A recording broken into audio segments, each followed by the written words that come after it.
Well, again, it's appropriate to say Happy Valentine's Day. And what a beautiful day it is here in New England and in the Northeast, where we're just covered with a blanket of snow, which can remind us certainly of just the purity and the holiness of life and the call to be holy. And today, St. Valentine's Day is that. Although much of the world certainly will be captivated today by the purchasing and selling and receiving the giving of chocolates and candies and Valentine's Day cards and romantic dinners, things that help us to appreciate that there's an affection that we can display for parents to children and children to their classmates and friends and lovers to one another. In many ways does this day evoke the desire for the deepest longing of our heart to be loved. And today we hold up in the readings how that can be by Christ's perfect healing, by his attentiveness to every heart, as it's expressed in a beautiful way in today's reading.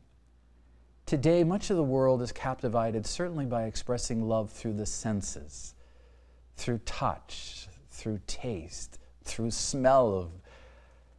And yet, as much as those senses can give so much of an expression of love, we hear today in the gospel Jesus' capacity to heal the two senses that really speak more deeply to the heart's desire and expression of love. The healing of hearing and speech. How difficult it is for our sisters and brothers who are deaf, who are mute, to be able to express and hear the most precious words that go to the center of the heart, to the core of a person.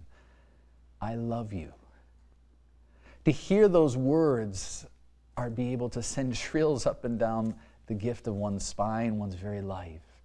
We hunger and thirst as if our whole desire, our whole meaning of life is to accept and to receive love. It is ingrained so much in the gift of the person, the human person, the biology of male and female, and why the church beautifully expresses always that covenant of love, that expression of love, that conjugal love between a husband and wife can be so powerful a communion, a one flesh, that it can bring life into the world through natural means. That is the gift God gives us. Not just to the married, but to the single consecrated, to the religious, to the priest. To be able to bear life joyfully is to honestly be able to express love. It may be a bit of ironicity that today the world holds on to the name St. Valentine's to express today throughout the world what the heart desires. And yet St. Valentine we know so little about historically. It was once said by the Pope who instituted the day of the celebration about his life that it's a name that echoes certainly through the centuries now for love. And yet his acts, his way of life, if you will, are known only to God because we know so little about them. Today we also celebrate two other great saints, Cyril and Methodius, in a beautiful expression of love, those who were brothers, who gave their lives to the spread of the gospel, to be able to proclaim it both in the liturgy, and they translated text into their native Slavic languages, and to be able to proclaim it, that God is love. John's Gospel and the beautiful letter, the encyclical that our Benedict Emeritus, our Holy Father, wrote to us, that God is love, is the fullest expression of how we can share love.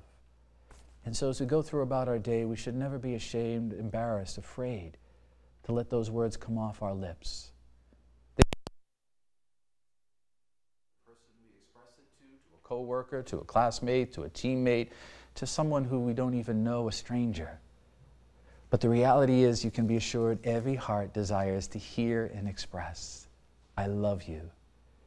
Today, we offer this Mass beautifully for a young girl, a 16-year-old woman who died after a year of suffering to tumors, and yet brain tumors, that is, but she beautifully professed joy in her life. She knew she was loved by her family. She knew she was loved by her community, her parish, her school, and she expressed that joyfully, never giving up hope, never ever giving up the opportunity to share that joy with another. As we look forward to celebrating her funeral mass next week, we ask for your prayers to bring comfort to her family and to every family that loses a child, to the community that will certainly, as young people, her classmates, experience the sorrow and the loss, but celebrate truly what it is, her new life in God. And may she now do in heaven what St. Therese of Lisieux and all the saints can do, intercede for us, that we may be purged of the false ways of our expressing love and truly come to be able to love one another in happy, healthy, and holy ways. St. Valentine's, pray for us.